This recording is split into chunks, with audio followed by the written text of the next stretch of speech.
Fala galera do oitavo ano, tudo bem com vocês? Bom, nossa aula hoje é sobre o capítulo 26. Vamos falar sobre a África e os reflexos do colonialismo. Bom, primeiro ponto que nós temos aqui no nosso capítulo é que fala sobre a chamada partilha da África. O que é a partilha da África? Bom, na África, o funcionamento daquele sistema colonial, colônia, metrópole, levou o que aconteceu na América também, que é no caso a exploração de recursos naturais e no caso também de recursos humanos, aqui era dos indígenas, lá dos negros, né? E aí foram divididos em dois períodos históricos, tá? Essa colonização africana. O primeiro, quando a mão de obra indígena aqui do continente americano foi substituída pela africana. E os países, e os portugueses, isso é a ideia de portugueses, tá? Foram os portugueses que começaram com isso. E eles criaram as feitorias. O que eram as feitorias? Eram centros de troca de escravos, tá bom? E aí trocavam os escravos por outras mercadorias e aí traziam os escravos para cá, tá bom? Isso aqui é a ideia de português. O segundo período foi em relação à expansão colonial, tá, praticada pelas potências europeias, foi o neocolonialismo. O que acontece aqui? As potências europeias, elas começaram a viver um processo de revoluções industriais. Então começou a crescer a atividade industrial dentro desses países. E para atender a indústria, precisava de mão de obra, matéria-prima, mercado consumidor. E aí, né, a África e a Ásia foram vulneráveis para essas atividades. Bom, a exploração do continente africano, para isso acontecer legal, né, para eles conseguirem explorar maneiro aquilo ali, esses países europeus, eles fizeram aí a chamada partilha da África. O que foi a partilha da África? Já lá na Conferência de Berlim, onde eles foram, que tomaram a incrível decisão. Alemanha, Inglaterra, Portugal, Itália, Espanha, eles reorganizaram as fronteiras do continente africano, de acordo com os interesses deles, tá bom? Para cada país.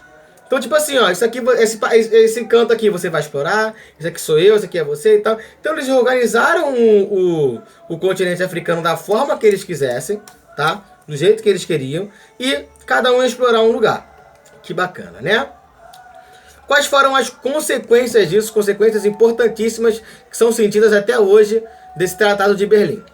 Bom, a partilha da África, com base nas atividades da necessidade, foi feita, com base nas necessidades de países europeus, como eu falei. Isso desorganiza, tá, toda a comunidade africana. Por quê? Além deles manterem estilos de vida diferentes dos europeus, tem outro ponto também, que é, no caso, a destruição social do continente. Como assim destruição social do continente? Né? A partir do momento que eles começam a dividir essas terras, e lá na África as divisões eram tribais, tribos que eram amigas se separam, tribos que eram inimigas são obrigadas a conviver no mesmo território. Isso dá um problema muito sério, que a gente vai falar mais aqui embaixo. Então, qual era o grande problema do europeu? Eles se consideravam mais civilizados do que o povo africano. Pode ser que sim, nos padrões atuais, sim, beleza, mas essa ideia não é muito legal, tá? Então assim, olha a parada, olha, vai pegando aí. A sociedade europeia, com a prerrogativa de proporcionar o desenvolvimento e o progresso, tá, desses povos atrasados, eles achavam que eles deveriam ocupar aquelas terras. Olha que bacana. Para poder dominar os territórios e os seus habitantes, porque eles eram acima. Isso ficou conhecido como darwinismo social. Darwinismo. De onde vem essa palavra? Vem de Darwin. Aí você fala, mas quem diabos foi Darwin? Darwin é um cara, um dos brabos, tá? Na biologia. E o Darwin, ele tem uma teoria que é chamada não acredito que eu vou esquecer o nome agora. Pronto. A seletividade natural. É isso, seleção natural. Seleção natural. E como é que funciona a seleção natural? Ela é usada para animais, tá? Onde os animais que vão se adaptar ao ambiente, ao novo ambiente, eles vão ganhar vantagem sobre aqueles que não tiveram essa adaptação. Um exemplo rápido do urso polar. Vocês já estão cansados de saber que eu falo isso sempre, que eu acho esse exemplo muito maneiro, que é o urso pardo. Todo urso era pardo. E até que nasceu um urso todo branco, que é o urso polar, e aí ele começou a ganhar a competitividade na neve. Ele era branco, ele se camuflava, ele conseguia comer, enquanto o urso pardo grandão, né, gordão marrom na neve, a foca via e metia o pé. A população de urso polar foi aumentando e a população de urso pardo foi migrando, foi saindo dali. Porque na seleção natural, o urso polar venceu. Ele era branco da cor da neve. É um exemplo disso. Então, por que o darwinismo social? Aqueles que não se adaptassem, né, ao modelo atual, esquece. Vai ficar para trás. Bom, o primeiro fator que contribuiu para a destruição social foi a divisão feita pelos europeus. Por quê? Essa divisão era para atender o interesse de quem? Do africano? Não. Era para atender o interesse dos próprios europeus, tá? Então, isso já era um grande diferencial.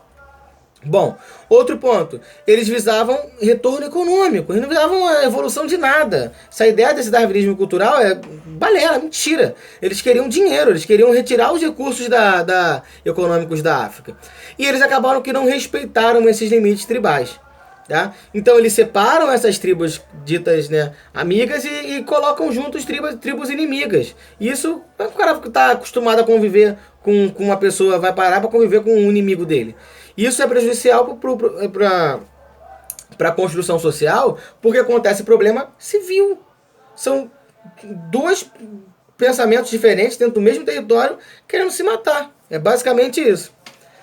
Bom, o segundo fator foi a perda para as empresas, a perda de terras, né, para empresas europeias. Qual era a ideia deles? A melhor terra, a parte boa, era para os europeus, para eles utilizarem lá o modelo de plantation.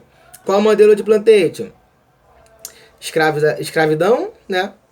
Os trabalhadores eram escravizados, tudo aquilo que era produzido é voltado para o mercado externo. Ou seja, produzia numa terra boa para mandar para fora, para a própria colônia, e tirava do território africano. Bom, o terceiro foi o grande processo migratório de mão de obra escravizada.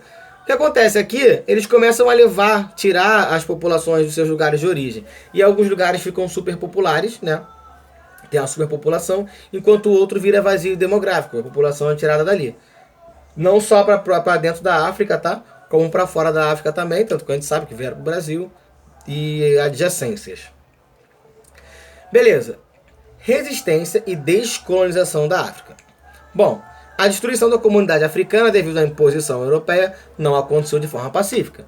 Diversas tribos africanas tentaram resistir e aí começaram a guerrilhar com os europeus. Porém, os europeus tinham vantagem porque eles tinham armas de fogo e as armas dos africanos eram lanças, flechas, né, facão, não ia conseguir nada ali. Bom, os europeus conseguiram controlar quase todo o continente até a primeira metade do século XIX. Então eles tinham controle até o século XIX. Porém, houve uma cereja que colocaram nesse bolo aí, nesse bolo histórico, que fez com que essas coisas, com que essa colonização, essa ideia mudasse, virasse o jogo. Segunda Guerra Mundial, tá? Só depois da Segunda Guerra Mundial, ou seja, na metade do século passado, 1945, é o ano acho que é 1940 ou 45, da independência da África. Pra você ter noção. 1945, pensa que a abolição da escravatura aqui no Brasil foi em 1888. Os caras só ficaram livres em 40. Já tinha até a Copa do Mundo e a África era colonizada ainda, né? A Copa do Mundo começa em 30. Bom, e aí o que acontece? Como os territórios europeus ficaram fragilizados, né? Graças aos Estados Unidos, que guerrilhou lá, pelo menos isso eles fizeram de bom, né? Faz algumas coisas boas também, não vou criticar os Estados Unidos daquela de o malvadão não é. Bom, vamos voltar aqui, né? Como a guerra foi lá e eles ficaram fragilizados, o que vai acontecer aqui? A Europa precisa voltar suas atenções todas para o seu próprio território. Ela estava destruída, então ela perde força. Ao perder força, as lideranças africanas começam a se ligar, a se tentar para isso e começam a reivindicar a sua independência. Não, agora é a gente pela gente, não dependemos mais de vocês. Algumas conseguiram isso de maneira pacífica, outros tiveram que guerrilhar por isso, mas conseguiram. E aí vem a África pós-independência, né? Mesmo com a independência política, dois fatores contribuíram para os problemas dentro do continente. O primeiro foram as fronteiras. Aquela fronteira era a tragédia anunciada e aconteceu, deu no que deu. Por quê? Mantiveram as fronteiras. A Nigéria continuou Nigéria, a Gana continuou Gana, Trindade... Nossa, falei em país aqui. Togo, eu pensei Togo, eu ia falar Trindade e Tobago, mas tudo bem. Togo continua Togo, Argélia, Argélia. Esses países passaram por frequentes guerras. Ruanda é o melhor exemplo disso, tá? E aí, essas populações juntas, né, de tribos diferentes, acabam entrando em guerra civil em profusão, tá?